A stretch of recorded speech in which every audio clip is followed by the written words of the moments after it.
What really happened was you're dealing with a classic case of someone who is probably very, very intelligent. He sees how stupid the average Senegalese is, or the average West African is, and he exploited it. It's been 2 years. The construction hasn't started. I hear that all the time. We're building a city. You don't build a city in 24 hours. But if you don't have the knowledge to understand that you have to do feasibility studies, you have to do environmental studies, like it's all kind of studies just before you put a building that's going to be 120 feet in the air in one sweat. Akon doesn't start building Akon City soon, the Senegalese government is going to take 90% of the land allocated for Akon City. Land that was being used for Akon City was taken away from residents and they hadn't been compensated yet. Just in case you don't know what Akon City is supposed to be a city in Senegal envisioned as a real-life Wakanda. So, Reason, you had talked about build your own.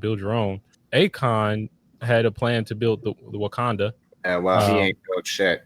In Senegal, and there was a $6 billion plan canceled. Now, Tyrone, you have mentioned certain people being incapable of political leadership. First of all, Akon's a rapper.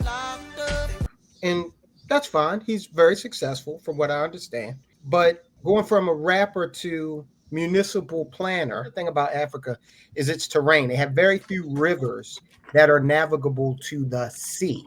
That impedes commerce. Okay. Now, what we've also seen from Africans is and maybe this is because of, they're not conducive with what we see as, parliaments and bicameral legislatures. There's a lot of corruption. Okay. People in Africa tend to prioritize themselves above the society. Look, isn't that Nigeria's whole reputation, right? Scam artist. Yeah. Okay.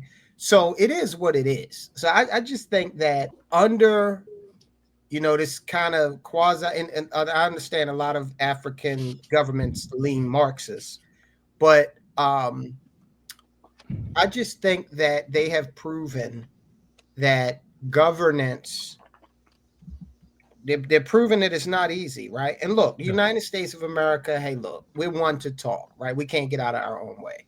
But Akon, there's one thing to have a dream of doing something, but then a city of the scale that he was talking, something like that, Akon would be a very old man if he did it the right way. You don't just slap up a city like that. According to him, right, this was something that, was kneecapped again by them, right, by the oligarchs. Bro, what happened with your cryptocurrency, Akon? Yeah, I just stopped promoting it. Okay. It's still active. Yeah. But the bigger, higher powers that be, it was, anything that's going to benefit the growth, the strength, and the confidence of Africa, you're going to have the oligarchs trying to beat it down. So I found myself, I didn't realize how powerful the concept was until I started getting attacked. So you start reading on the internet,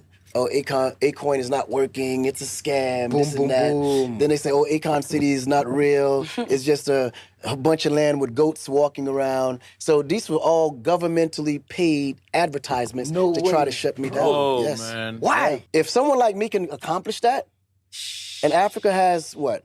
We have the highest, literally we have the highest rate of millionaires being raised in Africa per year.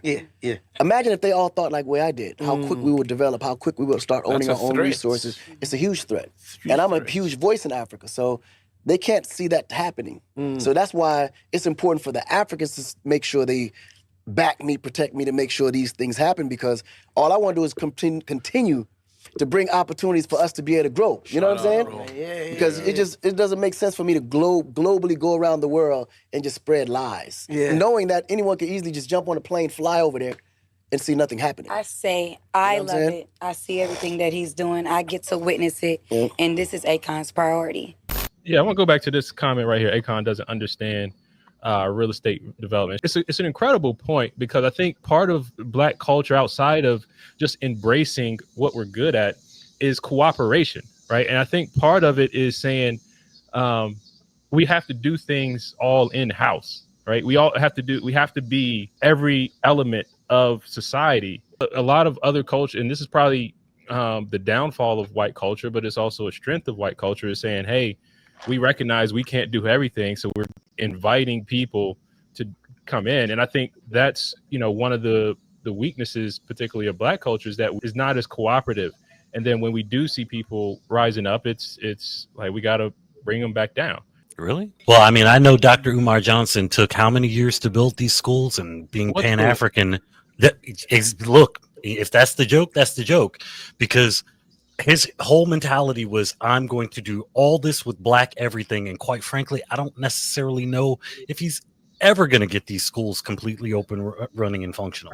That's just one example, but I'm saying, I thought that we were on the other side of that discussion, and not like, if this was a white, okay, tell me if I'm wrong. If this was a white dude who said he was going to build a city in the middle of North Dakota, got $6 billion, had till 2026 to do it, and in 2025 they said, well, at this point we're scaling it back to a single hotel and a golf course. To me, that would be signs of corruption, though. Yeah. Okay, so $6 billion and like an open walled mud hut.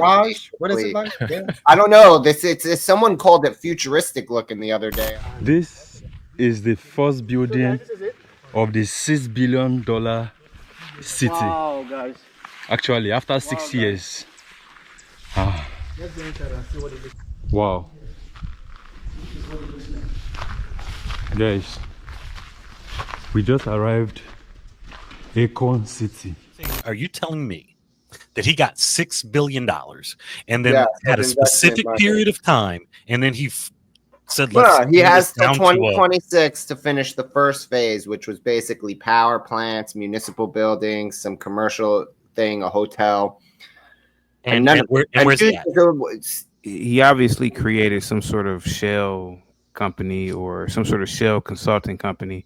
When we went to the website, it looked really janky. It didn't look like a website that has $6 billion under management. The Senegalese government gave him the money to complete different phases of this project over a certain amount of time. Since they didn't complete, I guess, the first stage, the Senegalese government has now said we're going to take back the 150-acre procured land. But what really happened was, you're dealing with a classic case of someone who is probably very, very intelligent. He sees how stupid the average Senegalese is, or the average West African is, and he exploited it. And because it's not in America, because the United States government didn't give him the money, I don't think he's going to face any backlash or jail time or anything like that. I mean, first of all, man, anybody in their right mind knows that type of city, you can't introduce that type of city, that futurism, that smart city concept in Senegal, of all places. Those people are still a backwards culture for the most part. I mean, you get a lot of very talented, smart Senegalese that come to the States, but for the most part, you're dealing with a very Muslim population who really, they're not really into those skyscrapers and high level institutions. They're not into that shit. So what were those buildings going to be for in the first place, other than the possibility of tourism? But why didn't they have it in Dakar or close to Dakar? Why I think it was 2 hours away, Gimpy? 2 hours away. 5. Yeah, 5 Wasn't hours. it like they went 2 and then they had to go another 3? Some sort of rural area. Normally, when you create something like that, you create it on the coastline first. But who am I? I'm not a city planner, man. I just think that, it's just a classic example of corruption at the highest level. Yeah. Hey, Logic, go ahead and scratch the Senegalese Chamber of Commerce for me. I was going to reach out to them tomorrow.